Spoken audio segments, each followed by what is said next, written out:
Clip number 476۔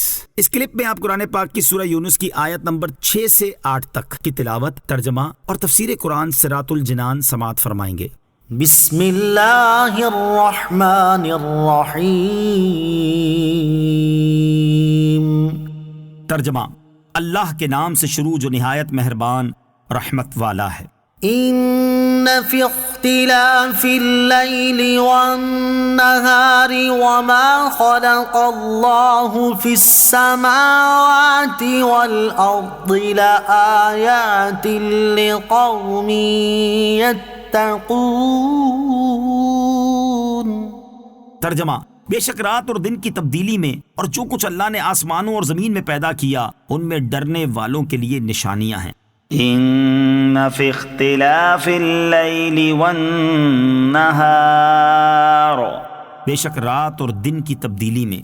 اس سے پہلی آیات میں اللہ تعالیٰ نے اپنی ربوبیت اور وحدانیت پر زمین و آسمان کی تخلیق، سورج اور چاند کے احوال سے دلائل قائم فرمائے، اور اس آیت میں دن اور رات کے اختلاف سے حاصل ہونے والے فوائد سے وحدانیت پر دلیل قائم فرمائی۔ آیت کا خلاصہ یہ ہے کہ بے شک دن اور رات کے آنے جانے، کم اور زیادہ ہونے میں، اور جو کچھ اللہ تعالیٰ نے آسمانوں میں پیدا فرمایا جیسے فرشتے، سورج، چاند، ستارے وغیرہ، اور جو کچھ زمین میں پیدا فرمایا جیسے حیوان، پہاڑ، دریا، نہریں اور درخت وغیرہ، ان سب میں اللہ تعالیٰ سے ڈرنے والوں کے لیے اللہ تعالیٰ کی قدرت اور وحدانیت پر نشانیاں موجود ہیں۔ ان چیزوں کا نشانیاں ہونا بالکل واضح ہے کہ یہ سب اللہ عز و جل کی تخلیق اور قدرت کی دلیلیں ہیں کہ وہ کتنی عظیم قدرت و عظمت والا ہے جس نے ان سب چیزوں کو وجود بخشا۔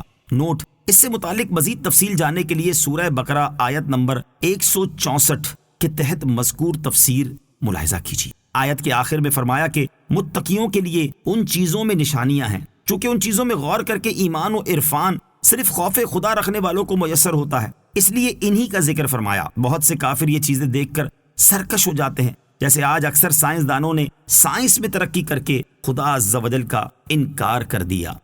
ان الذین لا یرجون لقاءنا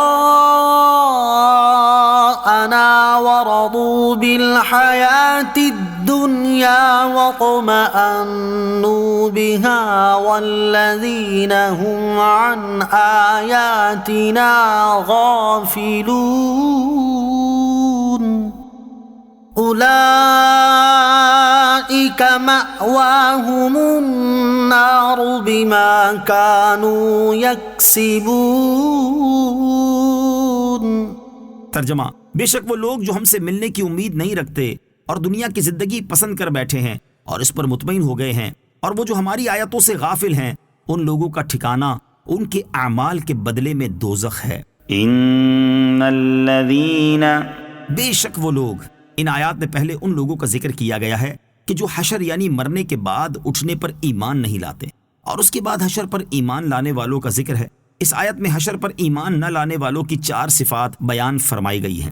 نمبر 1، وہ لوگ اللہ تعالیٰ سے ملنے کی امید نہیں رکھتے۔ مفسرین نے اس آیت میں امید کے 2 معنی بیان کیے ہیں۔ نمبر 1، خوف۔ اس صورت میں آیت کا معنی یہ ہے کہ وہ لوگ جو قیامت کے دن ہم سے ملنے کا خوف نہیں رکھتے تو وہ ثواب اور عذاب کو جھٹلا رہے ہیں۔ نمبر 2، طمع۔ اس صورت میں آیت کا معنی یہ ہے کہ وہ دنیا پر مطمئن ہو بیٹھے اور اللہ تعالیٰ کے ثواب کی طمع نہیں رکھتے۔ نمبر 2، دنیا کی زندگی پسند کر بیٹھے، یعنی انہوں نے آخرت کے مقابلے میں دنیا کی زندگی کو پسند کر لیا، اس تھوڑی سی اور فانی کو بہت زیادہ اور باقی رہنے والی پر ترجیح دی۔ نمبر 3، اس پر مطمئن ہو گئے ہیں۔ کفار کا یہ قلبی اطمینان دنیا اور اس کی لذتوں کی طرف میلان کی وجہ سے ہے، اسی لیے ان کے دلوں سے ڈر اور خوف نکل گیا، اور جب اللہ عز و جل سے ڈرنے اور اس کے عذاب کا خوف دلانے والی باتیں سنتے ہیں تو ان کے دل اس طرف مائل ہی نہیں ہوتے۔ نمبر 4، وہ اللہ تعالیٰ کی آیتوں سے غافل ہیں۔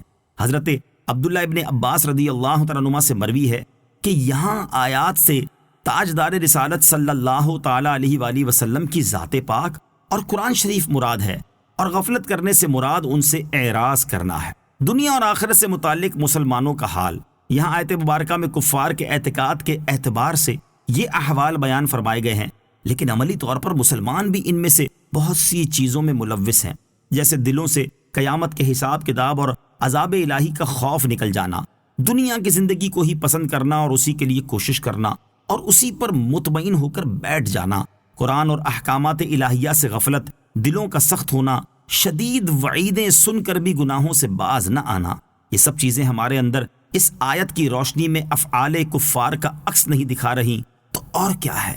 اولئک مأواہم النار، ان لوگوں کا ٹھکانہ دوزخ ہے، یعنی ان لوگوں کے کفر، تکذیب اور خبیث اعمال کے بدلے میں ان کا ٹھکانہ دوزخ ہے۔